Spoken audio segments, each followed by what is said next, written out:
নমস্কার, আমি ডায়েটিশিয়ান দেবশ্রী পাল। আজকে আমাদের আলোচনার টপিক হচ্ছে কি বলুন তো, ফলের রাজা আমকে নিয়ে। আগের দিন তো জামকে নিয়ে ভিডিও করেছিলাম, যেহেতু ওটা আমার প্রিয় ফল, কিন্তু আজকের টপিক হচ্ছে আমকে নিয়ে। আমি তাই জন্য একটা আম নিয়ে এসেছি, যে কে কে আম খেতে ভালোবাসে, কার কত আম প্রিয়, সেটা আমিও দেখবো। কমেন্টে অবশ্যই আপনারা লিখবেন। আচ্ছা, আমি তাও একটা আপনাদের দেখাই।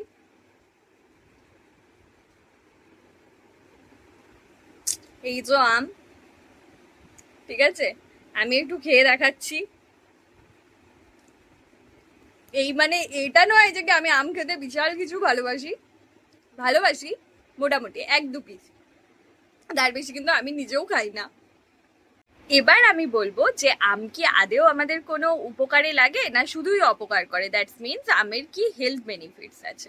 তো প্রথমেই বলবো, আমের মধ্যে উপস্থিত থাকে যেই অ্যান্টিঅক্সিডেন্ট, সেটির নাম হলো ম্যাঙ্গিফেট, যেটা আমাদের কি করে, ফ্রি রেডিক্যালসের বিরুদ্ধে লড়াই করতে সাহায্য করে, আমাদের শরীরের অক্সিডেটিভ স্ট্রেস কমায় এবং আমাদের কোষকে শরীরের আরও সতেজ রাখতে সাহায্য করে।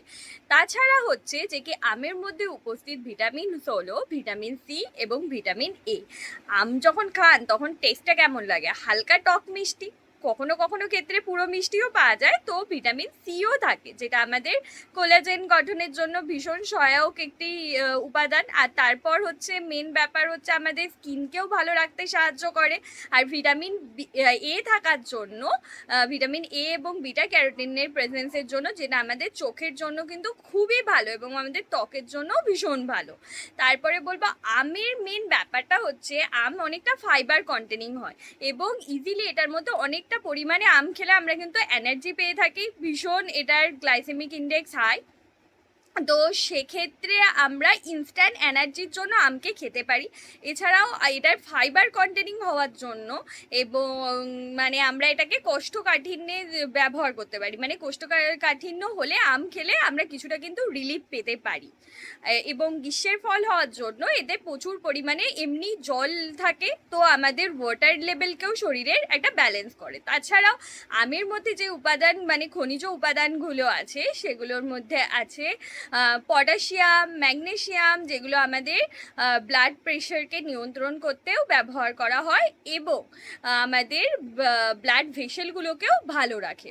তো ওভারঅল যদি আমরা বলি যে আম অবশ্যই আমাদের উপকারী, কিন্তু ডায়াবেটিস পেশেন্টরা কিন্তু খুব বেশি পরিমাণে আম খেতে পারবে না। এক দু পিস, মানে যদি ভীষণ ইচ্ছা হয়, বছরের স্বাদ একবার যদি গ্রহণ করতে ইচ্ছা হয়, তো আমি বলবো যে এইটুকুনি এক পিস খান, মন ভরান, বেশি খাবেন না, বেশি খেলে কিন্তু সুগার লেভেলটা বেড়ে যাবে। তো সেই জন্য আম অবশ্যই ভালো ভালো লাগে, সবার ভীষণ প্রিয়, কিন্তু যারা ডায়াবেটিস পেশেন্ট আছে তাদের কিন্তু একটু কম কন্ট্রোলে খেতে হবে। যে মন চাইলো গাদা গাদা খেয়ে নিলাম, তারপরেই আপনি ব্লাড টেস্টটা করুন, অবশ্যই আপনার ব্লাড সুগার কিন্তু বেশি আসবে। তো খুবই কম, বছরের স্বাদ খেতে গেলে একটুখানি অল্প পরিমাণে খান। আজকে এই পর্যন্তই। নমস্কার, টাটা।